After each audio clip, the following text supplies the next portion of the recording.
चलो बच्चा, एक और नया सम।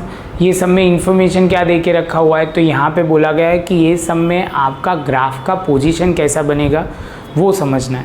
तो फर्स्ट ऑफ ऑल क्वेश्चन पढ़ते हैं, उसके रिलेटेड बाद में आपको एक छोटा सा पॉइंट हमें डिस्कस करना है, वो करके आगे जाएंगे। चलो बच्चा, तो स्टार्ट करते हैं। यहाँ पे दिया हुआ है state which of the line will be graph of a linear equation, और हमें दो इक्वेशन दिया गया है कि टाइप ऑफ लाइन क्या होगी वो समझना है। तो फर्स्ट ऑफ ऑल बच्चा, यहाँ पे जो ध्यान में रखना है, ये वाला पॉइंट बोल रहा है ग्राफिकल रिप्रेजेंटेशन क्या होगा, इंटरसेक्टिंग लाइन होगा, कोइंसिडेंट लाइन होगा या पैरेलल होगा। तो यहाँ पे आपको वो क्लियर। तो बच्चा, हम देखते जाते हैं कंडीशन फुलफिल करके कि ये तीनों में से हमारा कौन सा पॉइंट आएगा। a1/a2 is not equal to b1/b2, और ये दूसरी वाली कंडीशन और ये तीसरी वाली कंडीशन। तो फर्स्ट ऑफ ऑल बच्चा, यहाँ पे जो ध्यान में रखना है वो करना शुरू करते हैं तो आपको ज़्यादा क्लियर होगा। फर्स्ट ऑफ ऑल बच्चा, आपको क्या करना है, पहले स्टैंडर्ड फॉर्म क्लियर होना चाहिए। a1x प्लस b1y प्लस, अब बोलोगे सर यहाँ पे लिखते हैं is equal to c1, same way a2x plus b2y is equal to c2। ये जैसे पॉइंट कंप्लीट होता है तो यहाँ पे जो इक्वेशन दिए गए उसका हम कोएफिशिएंट लिखना शुरू करते हैं।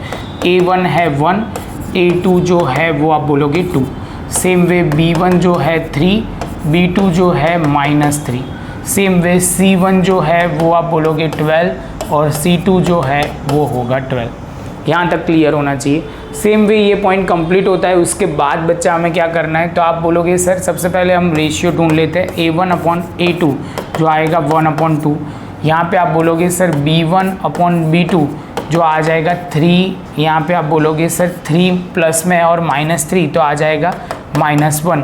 तो आप बोलोगे सर अब ये तो पॉसिबल नहीं होगा, क्योंकि यहाँ पे ध्यान में क्या रखना है, तो यहाँ पे ध्यान में रखना है कि यहाँ a1 is not equal to b1, a1/a2 is not equal to b1/b2।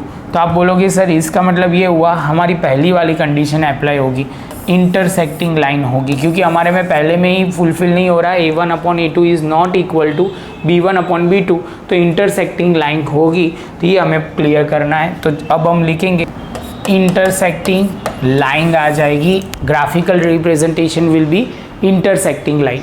तो इसके साथ बच्चा हमारा ये सम खत्म हुआ। प्रॉपर नोटबुक में लिख लो। मिलते हैं नेक्स्ट लेक्चर में नए